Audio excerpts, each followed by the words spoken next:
أعوذ بالله من الشيطان الرجيم قال رب اشرح لي صدري ويسر لي أمري واحلل عقدة من লিসানি ইয়াফকাহু কওলি।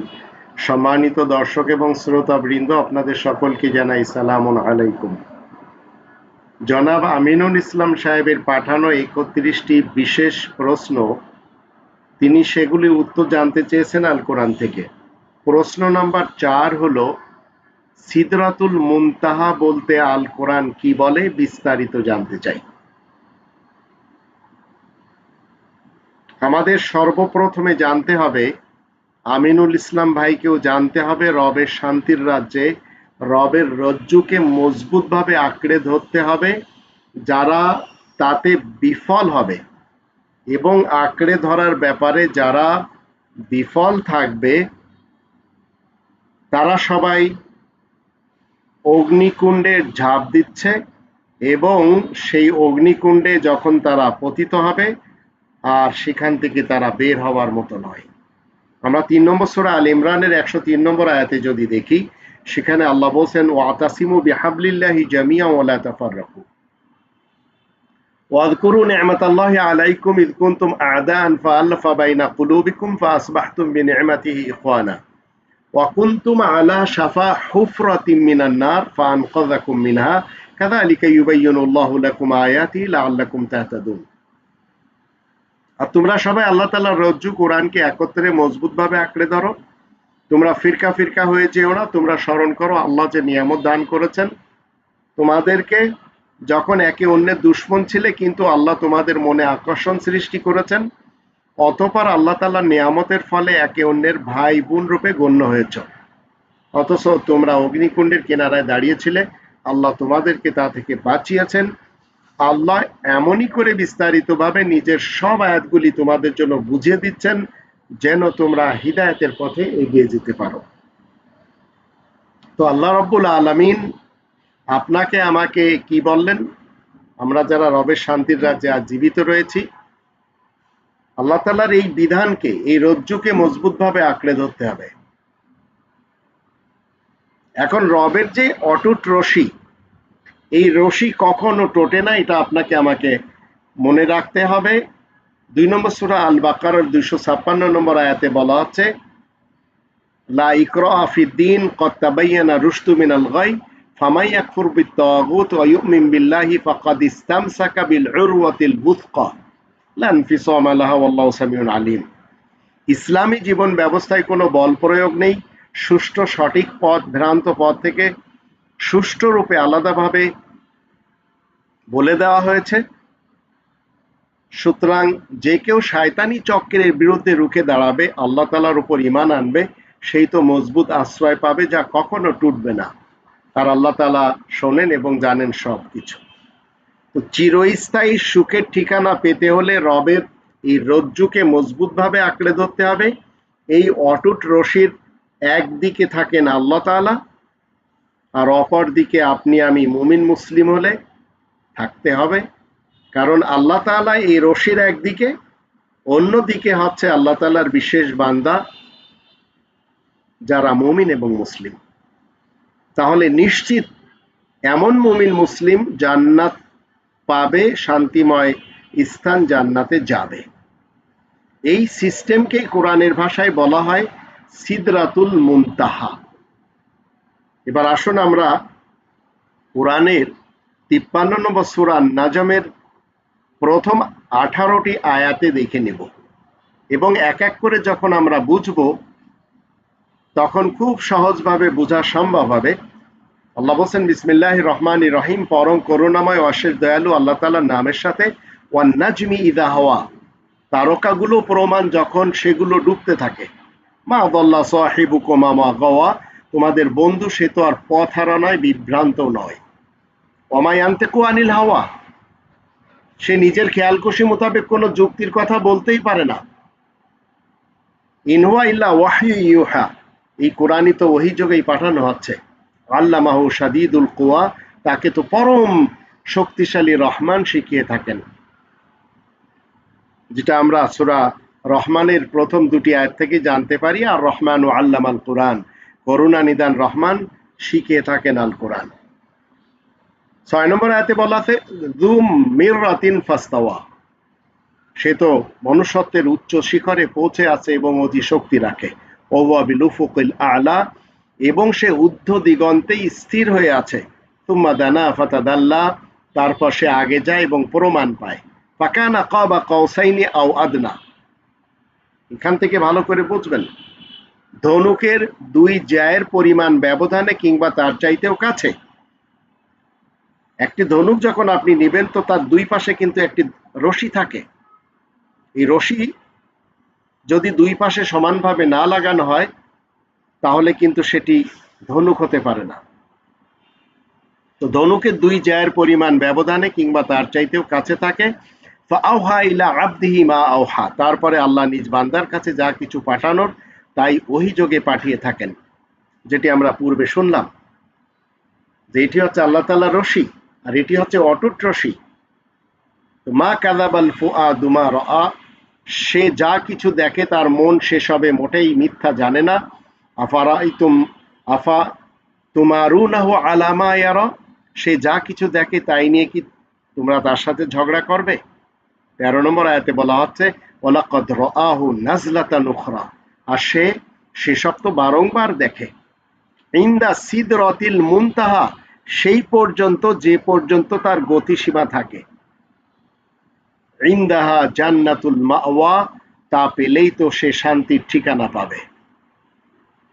ইদ ইয়াখশা সিদরাতা মা ইয়াখশা, যখন গতিসীমা অতিক্রমের পর অতিক্রম হবে। মা যাগাল বাসারু ওয়া মা তাগা, তার চোখ না তো আর কোনো দিকে নিবৃষ্ট হবে আর না কোনো সীমাও ছাড়িয়ে যাবে। 18 নম্বর আয়াতে বলা হচ্ছে লাকাদ রাআ মিন আয়াতি রাব্বিহিল কুবরা, সে তার রবের কত অসংখ্য বড় বড় নিদর্শন দেখেছে। তো আপনি আমি এই পৃথিবীতে যতদিন থাকব আপনাকে আমাকে জানতে হবে এই অটুট রশি মজবুতভাবে আঁকড়ে ধরতে হবে, কোনো ধরনের ফিরকা পার্টি মাসলাক মাযহাবে যাওয়া যাবে না। তো এই সিদরাতুল মুনতাহা এভাবেই আপনাকে কোরআনের আয়াতের মাধ্যম দিয়ে বুঝতে হবে।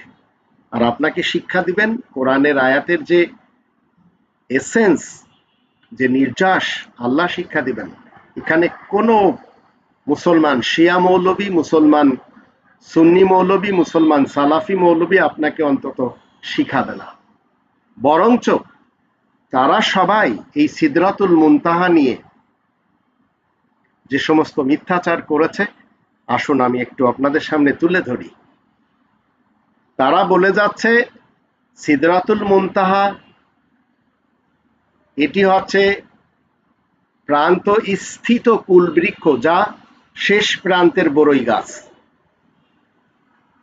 আবার বলা হচ্ছে এই যে কুল গাছ, এই সিদর গাছ একটি বিশাল রহস্যময় কুল গাছ, যা সপ্তম আসমানের অর্থাৎ লাবিয়া বা দামিয়া নামক আসমানের শেষ প্রান্ত পর্যন্ত বিস্তৃত। এ ধরনের কথা কোরআন কিন্তু আপনাকে আমাকে শিক্ষাও দিচ্ছে না। কোরআন একটা ধনুকের ব্যাপারে বলছে, একটি ধনুকের 2 দিকে যদি আপনার অটুট রশি না থাকে তাহলে সেটি ধনুক হয় না। তো একদিকে আল্লাহ থাকেন, অপর দিকে বান্দা থাকেন। যখন আপনি এই অটুট রশি মজবুতভাবে আঁকড়ে না ধরবেন তাহলে আপনাকে দোজখের কিনারায় নজর আসবেন, নিজের ব্যক্তিত্বকে আপনি দেখবেন আপনি কোথায় দাঁড়িয়ে আছেন। আপনি দাঁড়িয়ে আছেন দোজখের সেই অগ্নিকুণ্ডের কিনারায়। কিন্তু এই যে লাবিয়া আর দামিয়া, সপ্তম আসমান, এগুলি সব মানুষেরা কি করেছে? 2 নম্বর সূরা আল বাকারার 78 নম্বর আয়াতের দৃষ্টিতে তারা নিজেদের আইডিয়াতে দিয়েছে। মুসলমান বিশ্ব যদি আমরা দেখি, তারা বলছে এই আসমানের শেষ প্রান্ত, সেই সীমানার পরে কোনো সৃষ্টি বা মাখলুক অতিক্রম করতে পারে না। সেই সিদরাতুল মুনতাহা পর্যন্ত শুধুমাত্র যেই আসছে কে? আরব্য স্বঘোষিত নবী এবং রাসূল দাবিদার মুহাম্মদ ইবনে আব্দুল্লাহ। আবার বলা হচ্ছে সেই সিদরাতুল মুনতাহার পর থেকে শুরু হয় অবিনশ্বর শাশ্বত জগৎ। আবার সিদরাতুল মুনতাহার ফুলের ব্যাপারে বলা হচ্ছে হাজার হাজার একটি অঞ্চল রয়েছে, সেই অঞ্চলের তৈরি মটকার ন্যায়। পাতাগুলোর ব্যাপারে বলা হচ্ছে হাতির কানের ন্যায়। এবং এই গাছের রং অনবরত পরিবর্তন হতে থাকে। আবার বলা হচ্ছে এই নিয়ে যে পৃথিবীতে আমরা সবাই যেমন রং দেখি, এমনকি সেগুলো 7টি রংধনু সৃষ্টি রঙও দেখি, কিন্তু সিদরাতুল মুনতাহার রং প্রায় অন্যরকম। মনে রাখবেন তাদের কথাগুলি কোরআনের বিরুদ্ধে যে সমস্ত ধর্মজীবী করে, যে সমস্ত বক্তা, পীর, হুজুর, জামানার ইমাম, এরা সবাই যা কিছু বলে সবই ফ্যাব্রিকেটেড, নিজেদের পক্ষ থেকে বানানো। আবার কেউ কেউ বলে সিদরাতুল মুনতাহার চারিপাশে অনেক প্রজাপতি ঘোরাঘুরি করে। সিদরাতুল মুনতাহার পাদদেশ থেকে 4টি নদী প্রবাহমান, 2টি নদী, একটি ইউফ্রেটিস নদী আর অপরটি হচ্ছে নীল নদ। এটি হচ্ছে গ্রিকদের একটি দর্শন। এবং এর বাহিরে মানে পৃথিবীর দিকে বাকি 2টি নদী ভিতরে জান্নাতের দিকে প্রবাহিত হয়। আবার ইসরা বা মেরাজের সময় আরব্য মোহাম্মদ একমাত্র এটি অতিক্রমের অনুমতি পেয়েছেন। এ ধরনের কথা কোরআন কখনো বলেও না।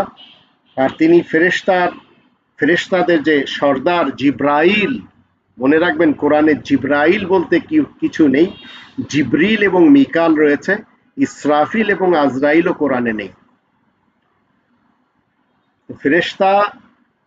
ফেরেশতাদের যে প্রধান বা সর্দার জিব্রাইলকে নিয়ে গাছের দিকে যাত্রা করেন, সেখানে জিব্রাইল সাহেব থেমে পড়েন, আর গাছ অতিক্রমের পরে তিনি আল্লাহ তাআলা সাক্ষাৎ পান এবং সেখানে তিনি আল্লাহ তাআলার কাছে দৈনিক 5 বেলা নামাজ আদায় করার বিধান পান। তো এই কথাগুলি আমরা কোত্থেকে শুনেছি? ধর্মজীবী মৌলবী যারা রয়েছে তাদের কাছ থেকে। আর এই কথাগুলি তারা কোত্থেকে পেয়েছে? ধর্মগ্রন্থ যারা নিজেদের পক্ষ থেকে রচনা করে তাদের কাছ থেকে। ইসলাম আপনাকে আমাকে কখনো কি করবে না? শিক্ষা দিবে না কোরআন বিরোধী এ ধরনের স্টেটমেন্ট। আর যারা দিয়ে যাচ্ছে আর যারা মনে করছে এই জায়গাতে যে আরব্য মোহাম্মদ ইবনে আবদুল্লাহ সাহেব আল্লাহকে দেখেছেন, মনে রাখবেন তারা সবাই কোরআনের উপরে মিথ্যা অপবাদকারী ছাড়া আর কেউ নয়। এই কোরআনের 7 নম্বর সূরা আল আরাফের যখন আমরা 143 আয়াত দেখব, সেখানে বলা হচ্ছে ওয়ালাম্মা জা মূসা লিমিকাতিনা ওয়া কাল্লামাহু রাব্বুহু ক্বালা রাব্বি আরিনি আনজুর ইলাইক ক্বালা লান তারানি ওয়ালাকিন ইনজুর ইলাল জাবালি ফাইন ইসতাকাররা মাকানাহু ফাসাওফা তারানি ফালাম্মা তাজাল্লা রাব্বুহু লিল জাবালি জাআলাহু দাক্কান ওয়া খাররা মূসা সাইকা ফালাম্মা আফাকা ক্বালা সুবহানাকা তুবতু ইলাইকা ওয়া আনা আউয়ালুল মুমিনিন। মূসা যখন আল্লাহ তাআলা নির্ধারিত সময়ে হাজির হয়, তখন তারপর মূসার সাথে তার রব কথা বলেন। মূসা তখন বলে, হে আমার রব, আপনি আমাকে দেখা দিন, আমি আপনাকে দেখতে চাই। আল্লাহ বলেন, তুমি যে দেখতে পাবে না, বরং তুমি পাহাড়ের দিকেই তাকাও, তা যদি স্থিরভাবে টিকে থাকতে পারে তবেই তুমি আমাকে দেখতে পাবে। তারপর যখন মূসার রব স্বীয় জ্যোতি পাহাড়ের উপরে উদ্ভাসিত করেন, তাতে পাহাড় চূর্ণ বিচূর্ণ হয়ে যায় আর মূসা অজ্ঞান হয়ে পড়ে যায়। তারপরে মূসা যখন জ্ঞান ফিরে পায়, তখন মূসা বলে, আমি তো আপনারই পবিত্রতা ঘোষণা করছি, আমি তো আপনারই দিকেই তওবা করছি, আর আমি তো প্রথম হতে ঈমান রাখি। তো আজ যারা আপনারা হিমালয় পর্বতে বেড়াতে যান এবং যারা যেতে চান, আপনারা লক্ষ্য করবেন সেখানে এই হিমালয়ের পাদদেশে রয়েছে ছোট ছোট ছোট ছোট পাহাড়ের টুকরা। আর এই কথাগুলি কোরআনেই এইভাবে আল্লাহ তুলে ধরেছেন। আল্লাহ তাআলাকে দেখা তো সম্ভবই না। কোরআনের ভিতরে যে নবীর কথা সবচেয়ে বেশি রয়েছে সেটি হলো মূসা রাসূল, মূসা নবী। তার থেকে বেশি কথা, তার থেকে বেশি নাম আর কোন নবী এবং রাসূলের ব্যাপারে নেই। এবং এই গ্রন্থকে কিতাবে মূসা বলা হয়। আর মূসাকে সম্পূর্ণ আল কিতাব দেওয়া হয়েছে, সেটিও বলা হয় এই গ্রন্থতে। এখন সিদরাতুল মুনতাহা নিয়ে যত মিথ্যাচার রয়েছে, রবের শান্তির রাজ্যে আমরা যারা মুমিন মুসলিম রয়েছি কখনোই মানতে পারি না। আপনাকে স্ট্রেট কাট হয়ে সদা সত্য কথা বলতে, যে সবসময় কোরআনের ভিতরে যে সমস্ত আল্লাহ তাআলার পক্ষ থেকে দেওয়া বিধিবিধান রয়েছে সেগুলি মেনে চলতে হবে। এর বিপরীত যদি কেউ নিজেদের পক্ষ থেকে কোনো কাহিনী, শানে নুজুল, তাফসির এবং খেয়ালাত যদি শেখায়, সেগুলি আপনি এবং আমি রবের শান্তির রাজ্যে মুমিন মুসলিম হলে শিখতে হবে না, জানতে হবে না।